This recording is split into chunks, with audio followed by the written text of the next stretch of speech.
Fifcaille est une ancienne zone industrielle à l'est de l'île qui date de 1861 et qui a été fermée en 1998. C'est un lieu chargé d'histoire. C'est là qu'ont été produites les pièces métalliques de la structure du pont Alexandre III ou encore de la Tour Eiffel. Depuis 2001, la Sorélie réaménage le site pour en faire un écoquartier. En 2019, l'un des fonds gérés par Kizreim, accompagné de Curiosity is Kiz, a remporté le concours pour redévelopper la halle G1 du quartier Fifcaille. À G1, c'est vrai que la programmation a été un vrai challenge pour plusieurs raisons. Tout d'abord, le bâtiment, majestueux mais aussi très atypique. Une halle industrielle aux dimensions et au volume exceptionnels qui contraignent son utilisation et son aménagement.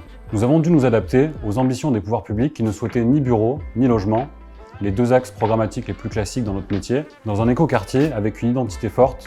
C'est pourquoi nous avons travaillé avec Curiosity is Kiz pour profiter de compétences pluridisciplinaires et proposer une programmation qui fait du sens pour le quartier.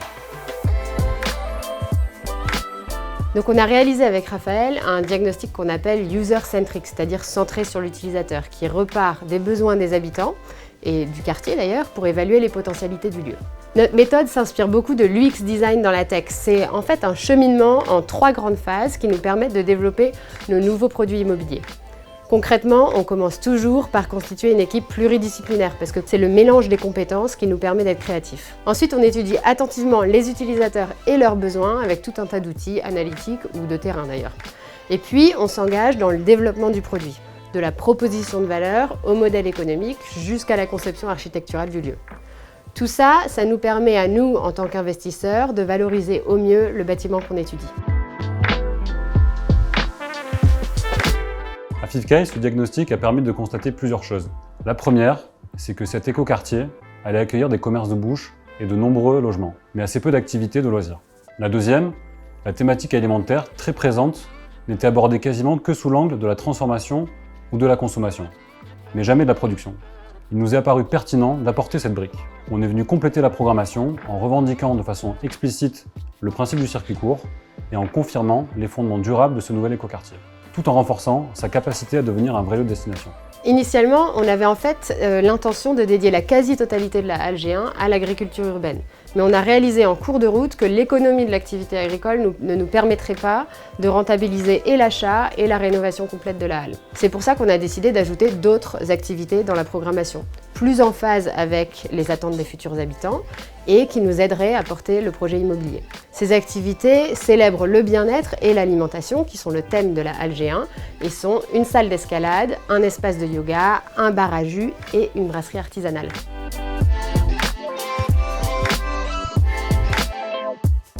Alors on a travaillé avec Anne-Noëlle Jublin, qui est agricultrice, experte en permaculture et consultante spécialisée sur ces nouveaux modes de production.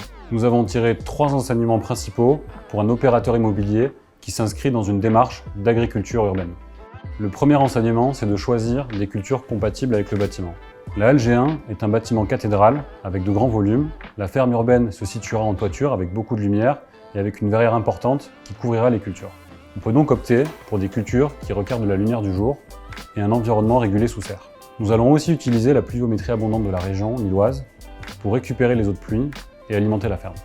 Le deuxième enseignement, c'est qu'il faut bien choisir ses cultures, mais des cultures en demande et si possible en sous-offre dans la zone étudiée.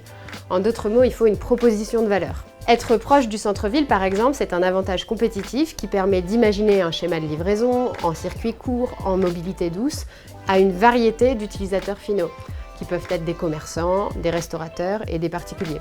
Et à G1, en fait, les produits cultivés peuvent séduire aussi bien un père de famille qu'un chef étoilé. Troisième enseignement, c'est le modèle économique. Compte tenu du coût du foncier en ville et de l'installation d'une ferme urbaine avec notamment la verrière, nous avons orienté notre réflexion autour des cultures à forte valeur ajoutée, qui laissent espérer un modèle économique viable. C'est pour ces 3 raisons que nous avons donc opté pour des micro-pousses. Les micro-pousses, ce sont des légumes ou des herbes aromatiques cueillies très tôt avant leur maturité. Elles sont extrêmement riches et bonnes pour la santé et sont de plus en plus utilisées en gastronomie. À l'Asset Développement, en collaboration avec Curiosity is Kiz, nous avons pu concevoir pour G1 une programmation performante d'un point de vue environnemental, social et économique. Nous avons conçu un mix d'activités cohérent. Par exemple, après son cours de yoga ou d'escalade, l'utilisateur pourra aller se désaltérer dans le bar à jus ou la brasserie, où des petits amuse-bouches seront directement faits à partir des micro-pousses de la ferme urbaine du dernier étage. En tant qu'investisseurs, nous sommes garants du bon déroulé du projet.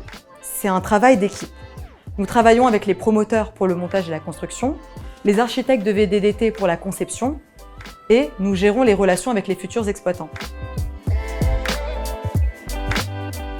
Nous venons d'obtenir en juillet 2021 le permis de construire pour la rénovation de la halle et nous finalisons les plans avec l'architecte pour lancer le chantier en janvier 2022. La halle G1 ouvrira au public en mai 2023.